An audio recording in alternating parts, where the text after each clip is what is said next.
இந்த பதிவு நான் நல்லா யோசித்து சிந்தித்து போடுற பதிவு.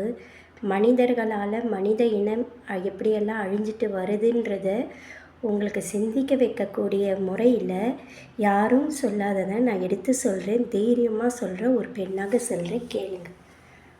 இங்கே மொழி பிரச்சனை, இனப்பிரச்சனை, மத பிரச்சனை, காம பிரச்சனை, கள்ள தொடர்பு பிரச்சனை, சொத்து பிரச்சனை, இப்படி பல வகையில் ஒரு மனிதனை அழிச்சிட்டு வரீங்க. இந்த உரிமையெல்லாம் யார் கொடுத்தா? மிருகத்தில் எவ்வளோ வகையாக இருக்குது. சிங்கம், சிறுத்தை, கங்காரு குட்டி, அணில் குட்டி, முயல், பட்டாம்பூச்சி, நல்ல பாம்பு, நாகப்பாம்பு, பச்சைப்பாம்பு, எறும்பு, பூரா, புழுன்னு. மனிதர்களில் 2 இனத்தை கொடுத்தான், ஆண் பெண்ணுன்னு.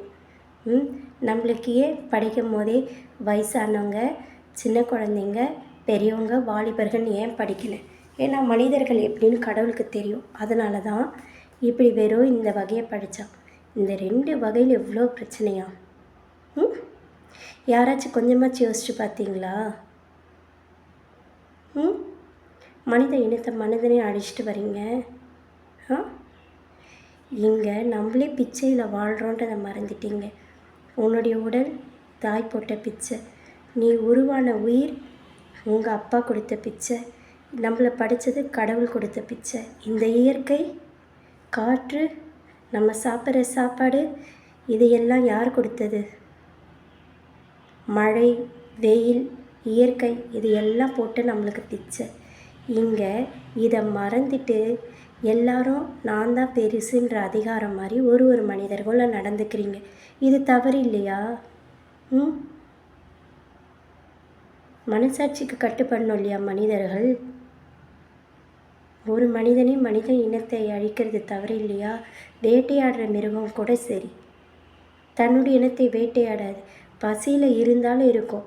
வேட்டையாடுற மாமிசம் தின்ற உணவு திங்கிற மிருகம் கூட தனக்கு மாமிசம் கிடைக்கலன்னா பிள்ளைங்களுக்கு கிடைக்கலையேன்ற வருத்தத்தில் பட்னி கடந்து உயிர் விட்ட மிருகம் அதிகமே தவிர்த்து தன்னுடைய இனத்தை பார்த்திங்கன்னா அழித்து உண்டு உயிர் வாழ நினைக்காது.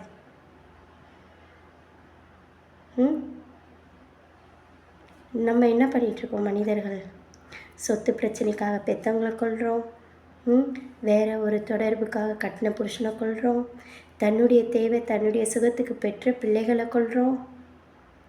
இதெல்லாம் நம்ம மனிதர்கள் செய்யக்கூடிய செயல் தானா? வேட்டையாடுற மிருகம் கூட இப்படி இருக்கிறது இல்லையே. அப்போ மனிதன் சொல்லிக்கிறதுல என்ன அர்த்தம் இருக்குது? ஒன்று கேட்குற, நிலா, ஸ்டாரு, ஓகேவா, நட்சத்திரம், சூரியன், 3மே நான் கேட்குறேன். அதாவது இங்கிலீஷில் சொல்லணும்னா 3 ஸ்டாரு, சரிங்களா, சன், இது 3மே சரி. சூரியன் பார்த்திங்கன்னா, அதாவது சன்னு நம்மளுடைய ஹிந்துக்காக படித்தது. ஸ்டார் எல்லாருக்குமே தெரிஞ்சு ஜீசஸ் கிறிஸ்டியன், முஸ்லீம்ஸ்க்கு நிலா இல்லையா? இவங்க 3 பேருமே, இந்த 3 பேருமே கடவுள்.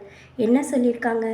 மனிதநேயத்தோடு நடக்கணும், ஒரு மனிதனை பழிவாங்கக்கூடாது, மனித செயல் தெய்வீக இதில் தான் ஈடுபாடு இருக்கணும், எந்த தவறான செயலும் செய்யக்கூடாதுன்றது தானே 3 சாமிகளுமே சொல்லியிருக்கு. 3 தெய்வங்களுமே 3 தெய்வங்களுமே ஒத்துமையாக ஒரே இடத்துல மேகத்தில் தானே இருக்குது. அதே மாதிரி தான் நம்மளும் ஒத்துமையாக இருக்கணும்னு உலகம்னு ஒன்றை கொடுத்து நம்மளை இங்கே பூமியில் படித்தது. நம்மளுக்கு தெய்வ சக்தி இருக்கா? நம்மளால் படிக்கக்கூடிய ஒரு சக்தி இருக்கா? ஒரு உயிரை உருவாக்கக்கூடிய சக்தி இருக்கா? இல்லையா? அப்போ நம்மெல்லாம் சிறியவர்கள் தானே. அப்போது நமக்குள்ளே இதுக்கு இவ்வளோ பழிவாங்கிற உணர்ச்சி, இவ்வளோ கொலவெறி, ஒரு வெறுப்பு எதுக்கு? இதெல்லாம் யோசிங்க, ஒரு நிமிஷம் யோசிச்சு பாருங்கள். நான் சொல்கிறது தவறாக சரியான்னு தெரியும். இங்கே நீங்கள் எல்லாம் சுனாமி வந்தது இல்லையா? நிறைய பேர் ஹிந்து வாசலில் முஸ்லீம் வாசலில் பார்த்திங்கன்னா கிறிஸ்டியன் தான் நிறைய பணம்லாம் இல்லை. சண்டை போட வேண்டியதானே? சுனாமி அலைக்கிட்ட போயிட்டு கத்தியை எல்லாத்தையும் எடுத்துகிட்டு போய் வெட்ட வேண்டியதானே, குத்த வேண்டியதானே? ஏன் சுனாமியோட சண்டை போடல? அலைகளோட மழை வந்தது இல்லையா? எவ்வளோ பேர் இறந்தாங்க தண்ணியிலலாம். நிறைய பேர் ஹிந்து வாசலில் கிறிஸ்டியனுடைய பணம், கிறிஸ்டின் வாசலில் ஹிந்துவோட பணம்லாம் இருந்ததுல போய் சண்டை போட வேண்டியதானே? எப்படி இங்கே வந்து சேவ் பண்ண ஏன் அந்த மழைக்கிட்ட போய் சண்டை போட வேண்டியதானே? ஏன் போடல? உங்களால் ஏன் முடியல? ஏன் முடியல சொல்லுங்கள். நிலநடுக்கம் வரது இல்லையா? எல்லாரும் ஒன்றா தானே போகிறோம். போய் சண்டை போட வேண்டியதானே? ஏன் இனத்துக்கிட்ட ஏன் வரேன்னு காற்றுக்கிட்ட கேட்க வேண்டியதானே? எனக்கு அடிக்கிற காற்று எதுக்கு அவன்கிட்ட போகிறேன் இவன்கிட்ட போகிறேன்னு கேட்க வேண்டியதானே? எல்லாரும் ஒரு நாட்டவர்கள், மனிதர்கள். நம்ம எல்லாம் மனித நேயத்தோடு இருக்கணுன்றதை மறந்துட்டுமே ஏன்? மனித நேயத்தை வளர்ப்போம், நாட்டோடைய பண்பாடை காப்போம், ஒற்றுமையை வளர்ப்போம், சிந்தித்து செயல்படுவோம். மனித இயத்தை காக்க வேண்டியது நம்ம கடமை. அனைவரும் இங்கே சமம். எந்த மொழி வேணாலும் எப்படி வேணாலும் கற்றுக்கோங்க, தப்பே இல்லை. பிறரை மதிங்க, அது போதும் வாழ்க்கையில். மனித நேயத்தோடு இருந்தால் எல்லாமே சரிதான். செய்கிற தவறையும் திருத்திக்கிட்டுமானாலே போதும். நம் நாட்டோடைய ஒற்றுமையை காப்போம். இந்த தேசத்தின் சுதந்திரத்தை காற்றை சுவாசிப்போம். சுதந்திரம் வாங்கி கொடுத்த தியாகிகளை போற்றுவோம். மனித நேயத்தை வளர்ப்போம். இயற்கையை பாதுகாப்போம்.